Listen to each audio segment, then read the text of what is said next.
하나님의 말씀은 빌립보서 4장입니다. 빌립보서 4장 4절에서 9절까지 말씀 보도록 하겠습니다. 주 안에서 항상 기뻐하라. 내가 다시 말하노니 기뻐하라. 너희 변함을 모든 사람에게 알게 하라. 주께서 가까우시니라. 아무것도 염려하지 말고 다만 모든 일에 기도와 간구로 너희 구할 것을 감사함으로 하나님께 아뢰라. 그리하면 모든 지각에 태어난 하나님의 평강이 그리스도 예수 안에서 너희 마음과 생각을 지키시리라. 끝으로 형제들아, 무엇에든지 참되며 무엇에든지 경건하며 무엇에든지 오르며 무엇에든지 정결하며 무엇에든지 사랑받을 만하며 무엇에든지 칭찬받을 만하며 무슨 덕이 있든지 무슨 기림이 있든지 이것들을 생각하라. 너희는 내게 배우고 받고 듣고 본 바를 행하라. 그리하면 평강의 하나님이 너희와 함께 계시리라. 아멘. 아멘. 너무나도 좋아하는 말씀입니다. 여러분도 아마 좋아하시는 구절이라고 생각합니다.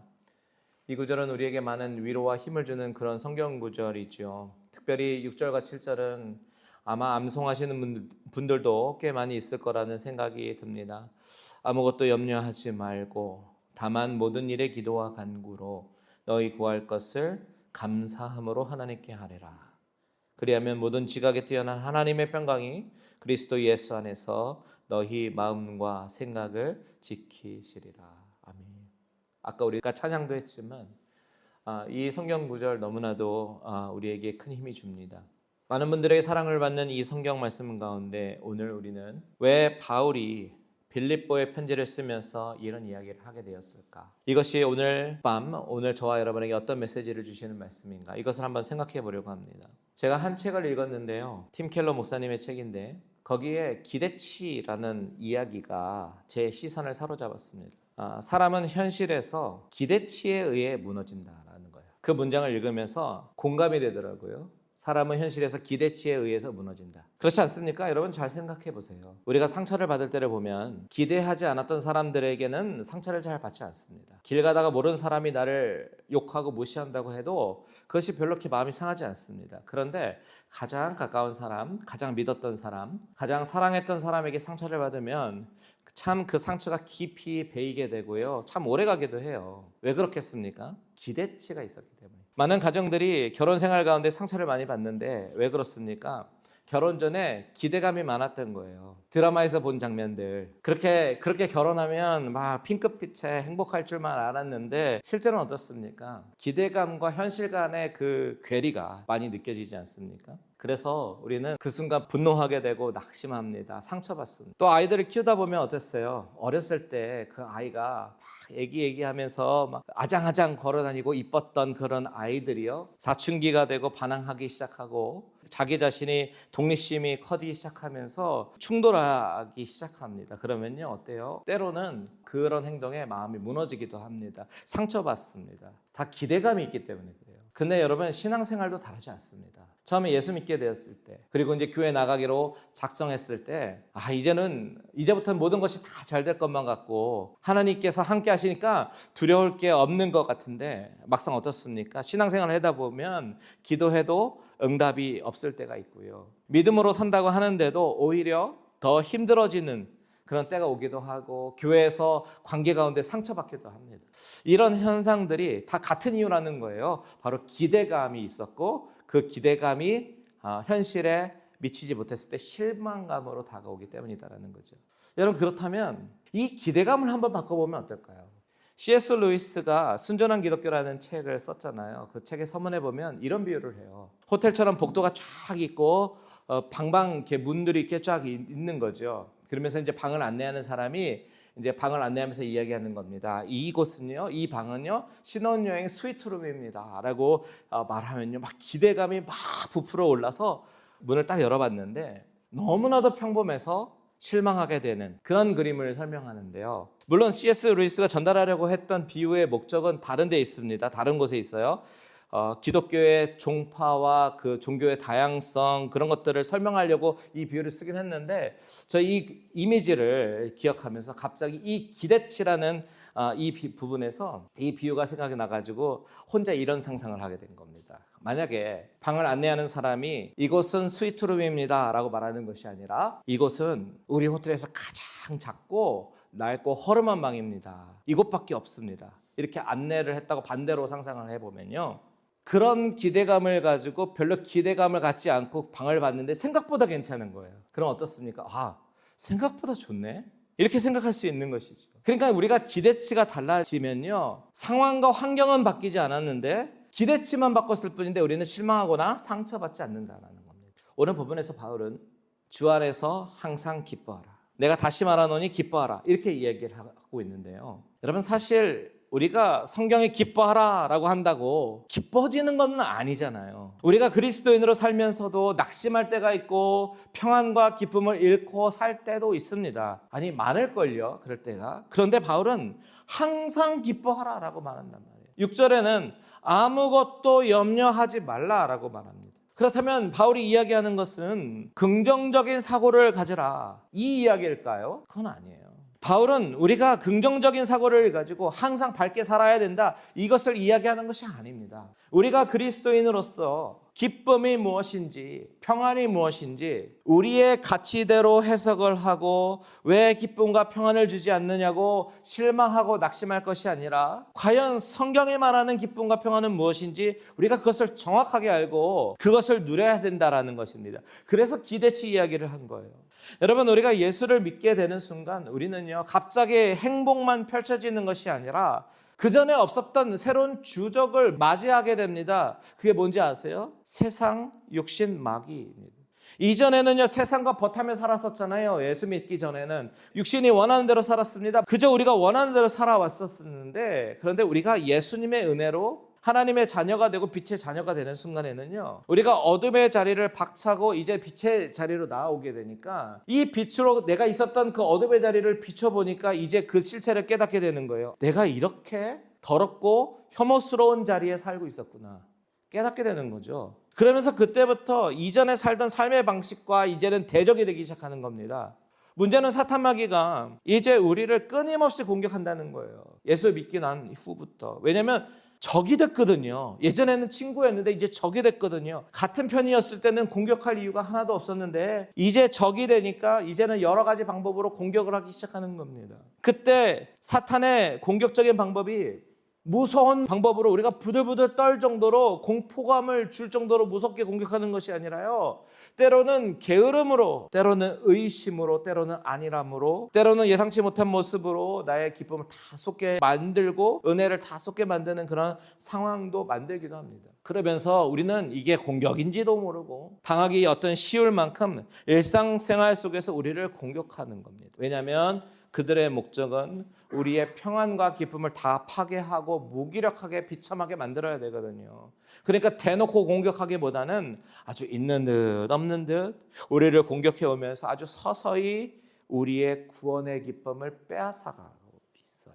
제가 그간 단기 선교를 많이 다녀보니까요. 은혜가 더 있으면 시험도 더 같이 오는 경우를 많이 봅니다. 우리는 지피지기 백정백승이라고 사탄의 실체를 알고 더 기도하고 영적으로 더 민감하면서 충만하면서 가벼운 것은 좀 가볍게 넘기기도 하고 영적인 공격이라는 그 실체를 우리가 인지하면서 기도하면서 대처하면 괜찮은데 아무런 대비가 되지 않은 상태에서 공격을 당하면요 오히려 은혜를 다 쏟을 정도가 아니라 오히려 이제 시험에 크게 들어서요 교회를 떠나게 되는 상황까지도 있는 것을 많이 보기도 합니다. 그렇다면 바울이 말하고 있는 이 기쁨이라고 하는 것은 무엇일까요? 그것을 이해하기 위해서 먼저 바울이 고린도 교회에 쓴 편지를 참고하면 좋을 것 같아요. 고린도후서 4장 16절에서 18절 보겠습니다.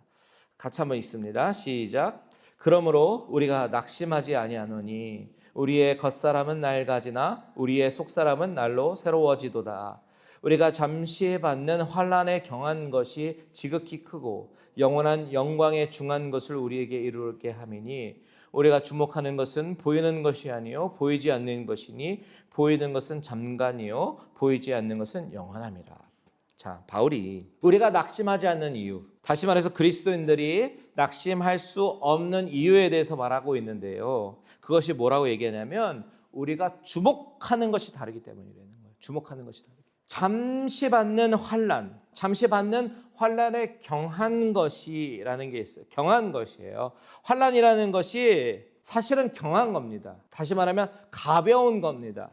가벼운 건데 이 경함으로 느껴지지 않고 중함으로 느껴져요. 이게 전부인 것 같고 세상이 다 끝난 것 같고 나 이제 어떻게 살아가지? 잠시 지나가는 환난인데 경한 건데 우리는 이게 전부처럼 느껴지는 거죠. 그런데 바울은 뭐라고 그래요?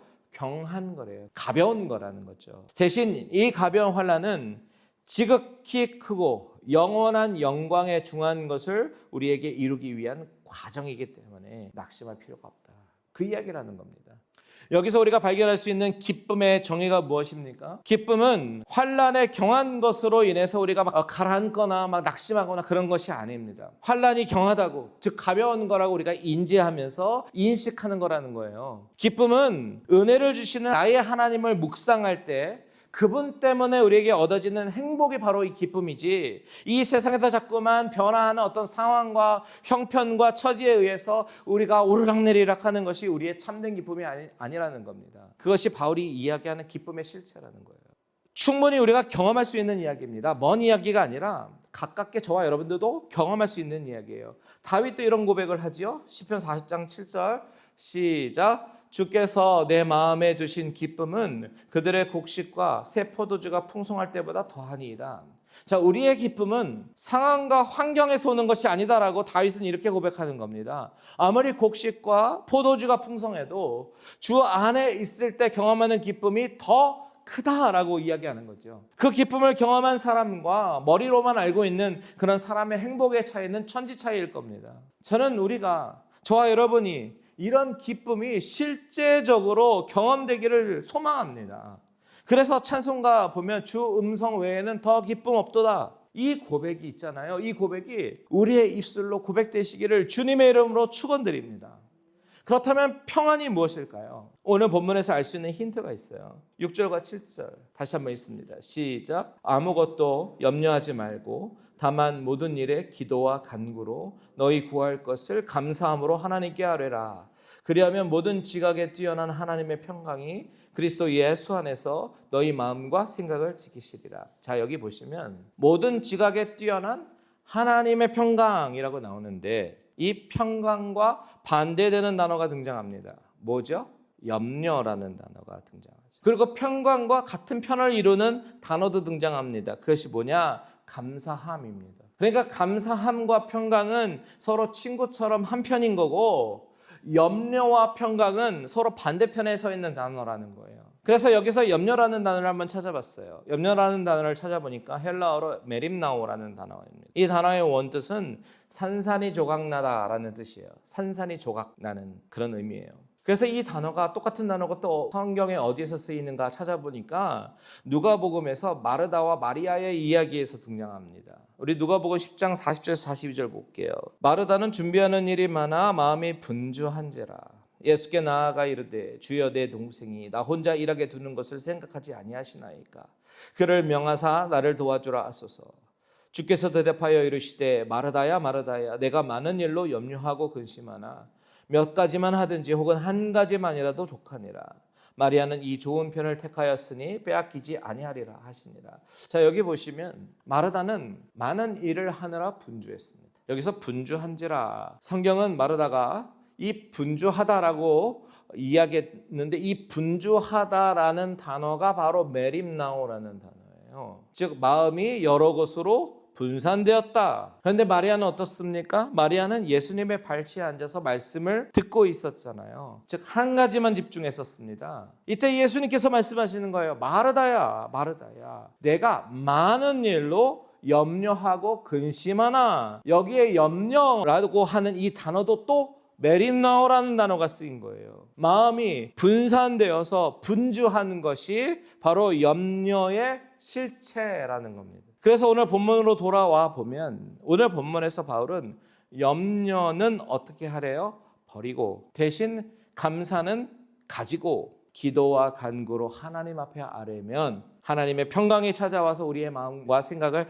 지키신다. 이렇게 말하고 있는 거죠. 우리의 마음이 나눠지는 여러 가지 생각들을 다 버리고 집중해야 될 것은 감사에 집중하면서 우리가 기도와 간구를 하기 시작하면요, 하나님의 평강이 우리에게 찾아오셔서 우리의 마음과 생각을 지키신다라고 말하는 겁니다. 여기서 이 지킨다, 하나님이 통치하신다라고도 이해할 수 있겠죠. 사실 이 단어는요, 군사용어입니다. 성을 지키는 파수꾼들이 지키는 것처럼 하나님이 우리를 지켜주신다는 겁니다. 방어해 주신다는 거죠. 그렇기 때문에 평안이라고 하는 것은 우리가 하나님 앞에 집중하면서 나아가기 시작할 때에 그때 하나님이 우리 가운데 지키시고 우리를 통치하시기 시작하시고 그 통치 가운데 임하는 것이 바로 평안이다라는 겁니다. 그렇다면 우리가 아직 응답받지 않는 기도의 제목에 대해서 어떻게 응답받을지 안 받을지 모르고 감사함으로 기도를 할 수 있겠습니까? 아직 응답받지 않았는데 감사함으로 기도하라고 그랬잖아요. 그런데 어떻게 감사하면 기도할 수 있죠? 팀 켈러 목사님이 이런 이야기를 해요. 주님, 이 기도에 어떻게 응답하시든 그것은 선한 것입니다. 제가 원하는 때가 아니어도 제가 구하는 것과 반대되는 것을 주셔도 주님은 무엇을 하시든 제 삶을 주관하심에 감사드립니다 라고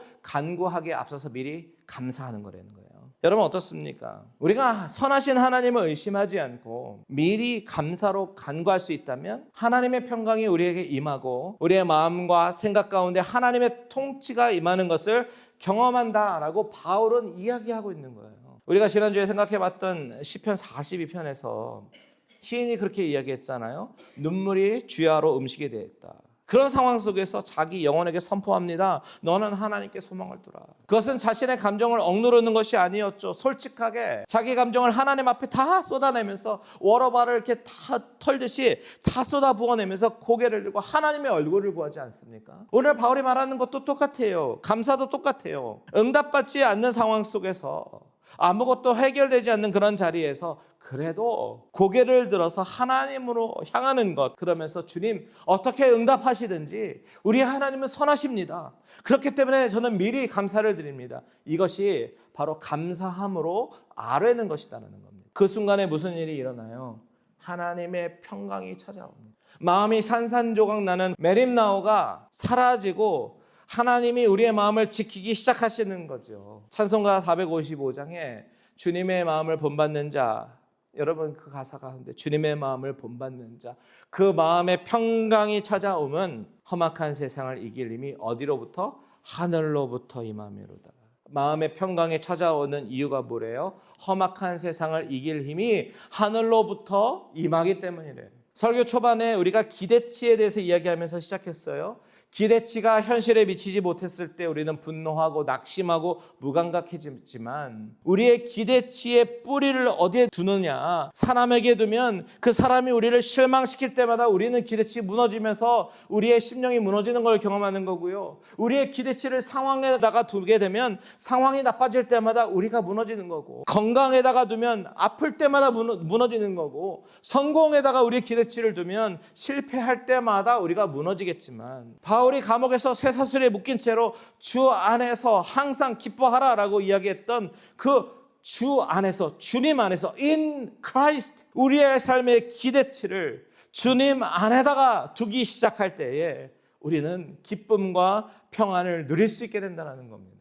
그래서 바울은 오늘 본문 8절 9절에서 이렇게 이야기하는 거예요. 끝으로 형제들아, 무엇에든지 참되며 무엇에든지 경건하며 무엇에든지 오르며 무엇에든지 정결하며 무엇에든지 사랑받을 만하며 무엇에든지 칭찬받을 만하며 무슨 덕이 있든지 무슨 기름이 있든지 뭘 생각해라요? 이것들을 생각하라. 너희는 내게 배우고 받고 듣고 본 말을 행하라. 그리하면 평강의 하나님이 너희와 함께 계시리라. 끝으로 라고 얘기하잖아요. 끝으로 뭐예요? 결론이다라는 이야기예요. 결론은 뭐냐? 이것들을 생각해야 된다는 거예요. 이것들. 무엇에든지 참되며 경건하며 오르며 정결하며 사랑받을 만하며 칭찬받을 만하며 덕이 있든지 기림이 있든지 in any situation 이것들을 생각하라는 거예요. 묵상하라, 곱씹어라, 마음에 새겨라. 메림나오로 가득한 내 마음, 산산조각이 나서 분산되어져 있는 나의 마음 속에 하나님의 성품과 하나님께서 행하신 일들을 기억하고 복음을 묵상하라. 이겁니다. 이것이 결론이에요. 그리스도 안에서 나는 누구이냐? 하나님이 나를 위해서 무엇을 하셨는가? 계속해서 마음속에 새기라는 겁니다. 그러면 어떻게 된대요? 하나님의 평강의 하나님이, 다시 말해서 평강을 주시는 그분께서 너희와 함께 계시리라. 바로 이것이 바울이 오늘 우리에게 전하고 싶은 메시지라는 거죠. 자, 마무리하겠습니다. 우리는 기대치 때문에 무너집니다.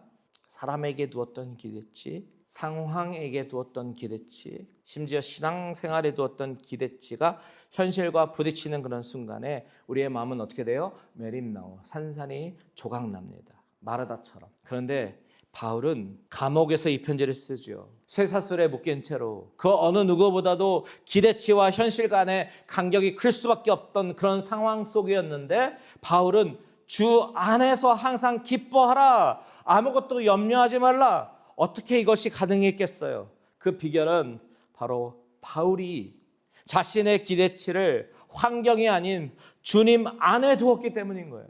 상황이 아니라 그 상황을 주관하시는 그분께, 응답이 아니라 응답을 주시는 그분께 기대치를 둔 거죠.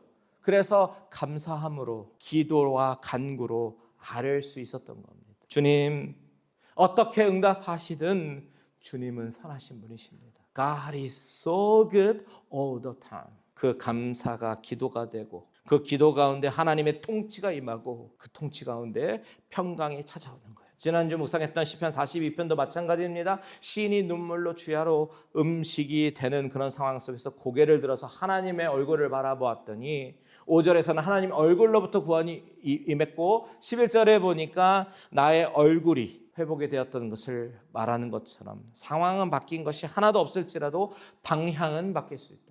오늘 바울이 우리에게 도전하는 것도 똑같은 거예요. 메림나오, 흩어진 마음을 가지고 있는 그런 모습 그대로 감사함으로 여러분의 고개를 드십시오. 그리고 그분의 통치하심을 구해보세요. 그러면 하나님의 평강이 마음을 지키시고 평강의 하나님이 우리와 함께 하시는 줄 믿습니다. 이것을 생각하면서 6절과 7절 다시 한번 읽어보면요, 느낌이 달라요. 여러분, 이제는 느낌이 달라요. 6절과 7절 같이 한번 읽습니다. 시작. 아무것도 염려하지 말고 다만 모든 일에 기도와 간구로 너희 구할 것을 감사함으로 하나님께 아뢰라. 그리하면 모든 지각에 뛰어난 하나님의 평강이 그리스도 예수 안에서 너희 마음과 생각을 지키시리라. 오늘 이 밤에 오신 모든 분들, 우리 안에 있는 모든 염려들을 다 주님 앞에 내려놓고 기도하며 나아갈 때 하나님의 평강이 저와 여러분의 마음을 지켜주시기를 주님의 이름으로 축원드립니다. 기도하겠습니다.